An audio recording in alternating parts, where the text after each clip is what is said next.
Bonjour ma belle Sandrine. Bonjour Laurie.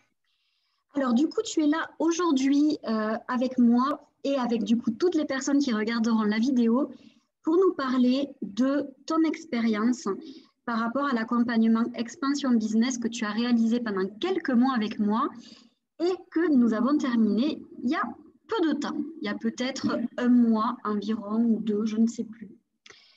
Donc, est-ce que déjà tu pourrais te présenter s'il te plaît? Bien sûr, je m'appelle Sandrine, je suis révélatrice d'univers authentique et j'accompagne les entrepreneuses dynamiques et motivées à créer un univers visuel unique et authentique, en accord avec leurs valeurs et avec ce qu'elles souhaitent véhiculer au travers de leur marque ou leurs produits. Super, merci beaucoup. Alors, à quoi ressemblait ton activité avant de faire l'accompagnement expansion business? Alors, c'était une activité très, on va dire, assez traditionnelle. J'avais une agence de communication. J'accompagnais mes clients sur un petit peu ce que j'ai expliqué là, mais le côté authentique en moins. Donc, je faisais du conseil en communication, de la création graphique pour tout ce qui était support de communication, logo, identité visuelle, site internet. Mais c'était très classique dans la structure, très classique dans l'accompagnement. Et du coup, à un moment donné, c'est vrai que j'ai eu l'impression d'être très automatisé dans mes tâches et de ne pas trop me différencier, en fait, aussi, surtout au niveau de l'identité, par rapport à toutes les autres entités qu'il pouvait y avoir autour de moi. Donc voilà à quoi ressemblait mon activité. Et c'est Principalement, vrai que ça m'a ton activité était quand même assez, entre guillemets, assez ancienne. C'est-à-dire que ça faisait déjà quelques années que tu faisais ça. Et c'est vrai que tu n'avais pas forcément remis à jour ton contenu, ton site, etc. Ouais. aussi. On n'y pense pas forcément parce que c'est vrai qu'on est pris, malheureusement, même si on travaille dans la communication, c'est vrai qu'on ne pense pas forcément à remettre à jour tout simplement l'identité du site, revoir un petit peu effectivement le design, revoir un petit peu les informations aussi, tout simplement, parce que c'est vrai que ça faisait 12 ans que j'avais ma société, donc en 12 ans, on évolue, on change, et je n'avais pas forcément effectivement mis à jour. Mais parce que je pense qu'on a des difficultés aussi d'avoir un recul sur notre propre identité justement, même de société. Et c'est vrai qu'au final, c'est un petit peu ce qui m'a amené vers toi, c'était de pouvoir avoir un regard extérieur. Et ça m'a apporté beaucoup. Mais c'est vrai que oui, c'est ça, j'en ai pris conscience avec toi que c'est sûr qu'on est tellement concentré dans son activité, dans le rôle d'accompagnement et puis le travail qu'on fait pour nos clients, qu'on s'oublie un petit peu. C'est ça, tout à fait. Alors, comment s'est passé l'accompagnement pour toi? Pour moi, très bien. Ça a été déjà une très belle rencontre, mais ça, tu le sais. Et puis, ça a été pour moi très fluide. Ça a été un soutien sans faille à chaque fois. C'est vrai que dès que j'avais des questions, tu étais là pour y répondre. On a, pour moi, abordé pas mal de points. Les points principaux, primordiaux, on va dire, je pense, au niveau d'une activité. Et voilà, moi, cet accompagnement m'a énormément apporté et boosté, surtout, redonner de l'énergie, de la confiance, et voilà. Merci pour ton retour. Quels ont été pour toi les moments forts ou les moments où tu as eu des déclics ou je sais pas, les moments forts pour toi? Alors, je crois qu'on en a parlé, mais la séance sur la structure, justement, sur la planification, etc., c'est vrai que ça a été pour moi pas une découverte, parce que je sais que ça existe, mais j'avais du mal à rentrer dedans, et c'est vrai que j'avais du mal à m'y plier. Et donc, du coup, avec ton approche, avec la manière dont on l'a travaillé, je me suis rendu compte qu'effectivement, c'était important, que ça servait à quelque chose, parce que même si moi, c'est vrai que je fonctionne beaucoup avec des tâches que je me garde en tête, mais on est beaucoup moins efficace, beaucoup moins efficient aussi, si effectivement à un moment donné on hiérarchise pas les priorités et on se donne pas des deadlines, je vais y arriver, avec un temps, si tu veux, pour tout, de manière à optimiser les choses. Ça a été pour moi un réel déclic.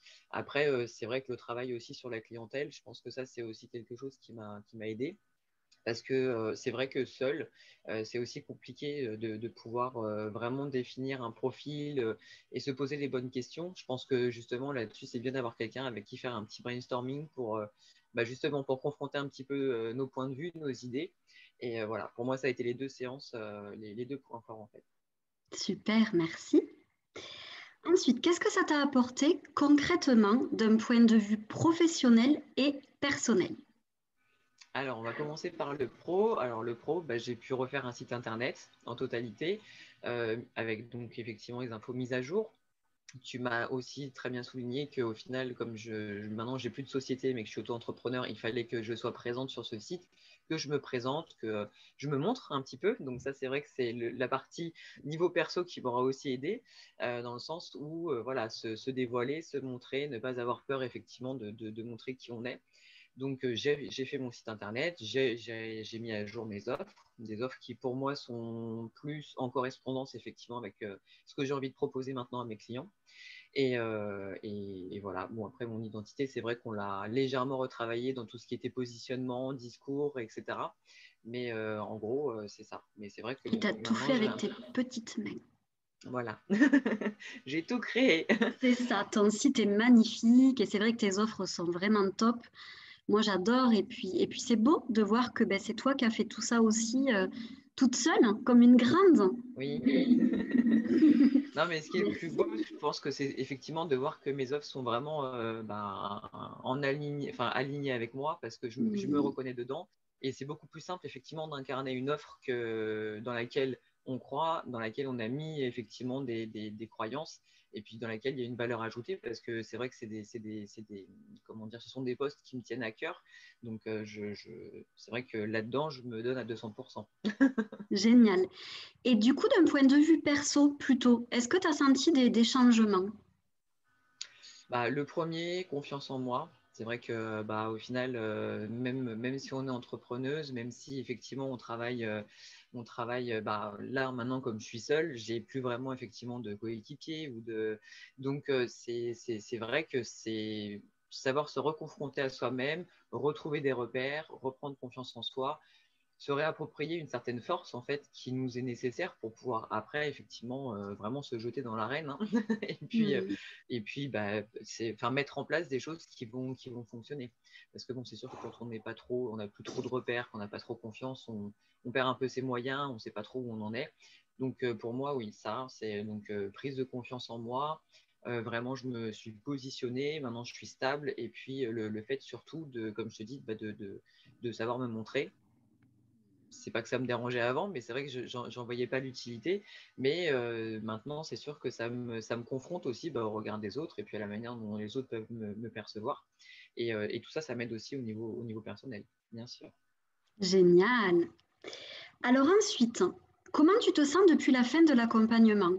Avec toute l'actualité qu'il y a aussi autour de nous, le confinement et tout ça, hein, mais comment tu te sens? Armée.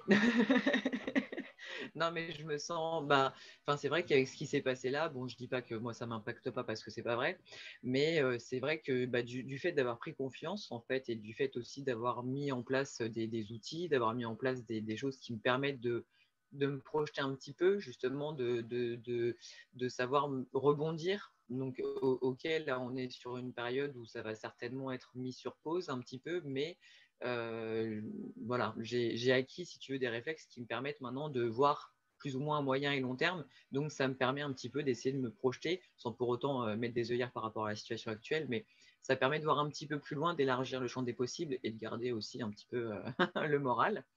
Donc voilà. Génial. Je suis obligée de couper le son parce que j'ai mes chiens qui font les fous à côté. Je me dis pour tous ceux qui vont regarder, c'est cool. Maintenant, j'aimerais que tu me dises et que tu nous dises comment tu vois ton avenir. Voilà, comment tu vois l'avenir de ton entreprise. Bah, moi, j'aimerais, c'est vrai que bon, l'avenir, en fait, c'est de pouvoir bah, la faire déjà fructifier. J'aimerais, ça je t'en avais parlé, donc mettre en place une méthode d'expertise, entre guillemets, sur justement la communication authentique. C'est vrai, en fait, ça, c'est vrai que je ne l'ai pas cité précédemment quand tu me dis qu'est-ce que cet accompagnement.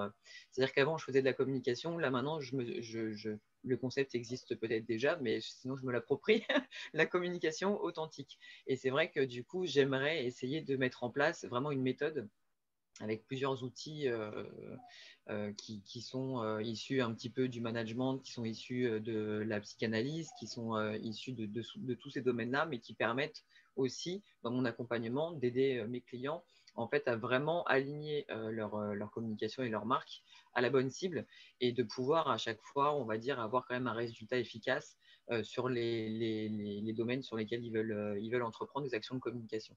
Donc, c'est vraiment mon projet le plus que j'ai à cœur. Ça va me prendre du temps parce qu'effectivement, en ayant autre chose à faire à côté, mais c'est quelque chose que je voudrais à terme arriver effectivement à créer vraiment cette méthode, quitte par la suite éventuellement la commercialiser si effectivement j'arrive à faire quelque chose d'efficace. Et j'ai vraiment un projet, voilà, dans ma tête, c'est clair, maintenant il faut acter si tu veux. C'est Il faut une que ça très passe de belle idée. l'idée à la création. Ouais, c'est une très très belle idée et je pense qu'il y en a besoin aujourd'hui. Pour moi, c'est très très très important. Alors maintenant, j'aimerais que tu nous parles de ton offre coup de cœur, celle que tu aimerais mettre en avant, là, pendant cette interview. Alors, celle que j'aimerais mettre en avant, alors en particulier, ce serait une offre en rapport avec le packaging, parce que c'est vrai que je fais, donc moi, je travaille sur la marque, donc la marque, ça part de l'identité visuelle jusqu'au territoire de marque, et dans le territoire de marque, on a tous les supports en fait de communication, et c'est vrai que les gens n'ont pas forcément tendance à penser au packaging. Donc, j'ai fait une petite vidéo sur mon compte Insta par rapport à ça pour expliquer justement que c'est peut-être même moins cher on va dire que certains types de communication ou certaines campagnes de communication. Et en plus, c'est vraiment le seul support qui va entrer dans le quotidien des gens, qui va entrer dans la vie privée, l'intimité des gens. Et s'il y en a certains qui les collectionnent, il y en a certains qui les réutilisent. Donc, c'est vrai que le packaging, ça peut vraiment être un vecteur très important de l'image. Et là, en plus, comme on arrive aux périodes de fête, selon le contexte, apparemment, il devrait quand même y avoir beaucoup de gens qui vont commander via donc des solutions numériques, on va dire. Donc, c'est vrai que peut-être, effectivement, soigner un petit peu plus son packaging ou réfléchir, si on n'en a pas vraiment, à avoir quelque chose, effectivement, qui puisse être allié, on va dire, l'utile hein, à la communication. Et voilà. Donc, moi, j'ai 3 offres là-dessus qui se déclinent entre les boutiques physiques, donc les commerçants, les sites e-commerce, et puis les personnes qui ont uniquement une vitrine sur Instagram, mais qui peuvent aussi tout simplement vouloir avoir une étiquette en particulier pour un produit le packaging, ça se décline vraiment sur plein de formes. Donc l'étiquette, la boîte, même le blister ou quoi que ce soit. Alors bon, le blister, ça reste du plastique, mais maintenant on fait des choses biodégradables. Mais voilà, moi je pourrais en parler, hein, le packaging, c'est bon. Je pourrais en parler des heures, mais je vais m'arrêter là. Donc ouais, mon offre de packaging, c'est celle que j'aime beaucoup. Oui, Sachant puis qu'en plus, il y a. je pense que c'est vrai que dans cette période-là où on approche de Noël, et puis bon, pour toute l'année, c'est pareil, c'est vraiment quelque chose auquel on ne pense pas toujours. Moi, j'ai pu recevoir des créations de super artistes, de créatrices et tout ça, où il n'y avait pas forcément de packaging, et je trouve que ça apporte une expérience client supplémentaire, quelque chose d'encore plus fort, d'encore plus vibrant, et ça nourrit ce territoire de marque, ça nourrit cette image de marque.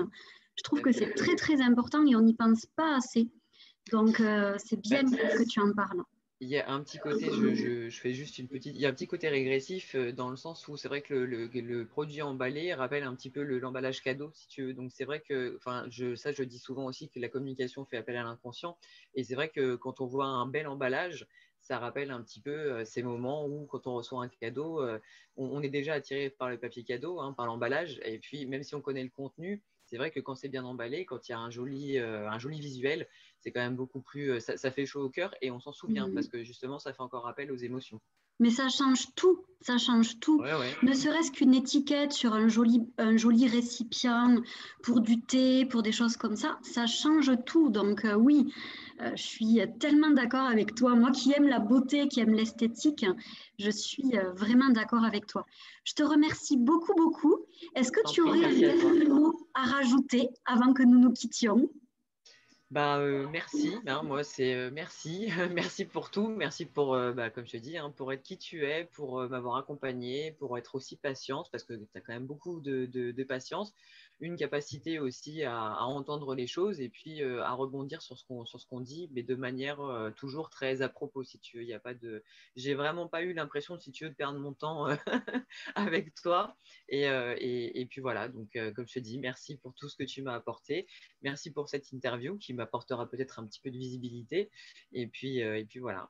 Ne change rien. Merci à toi, ça a été un plaisir de t'accompagner et je te souhaite une belle expansion, une belle, voilà, une entreprise florissante, oui, florissante. En plus, ça va bien avec la nature que tu aimes. Oui. Et puis, bah, écoute, on se retrouve très bientôt. Et puis, merci à toutes les personnes qui auront regardé aussi cette interview. Plein de bisous et à très vite.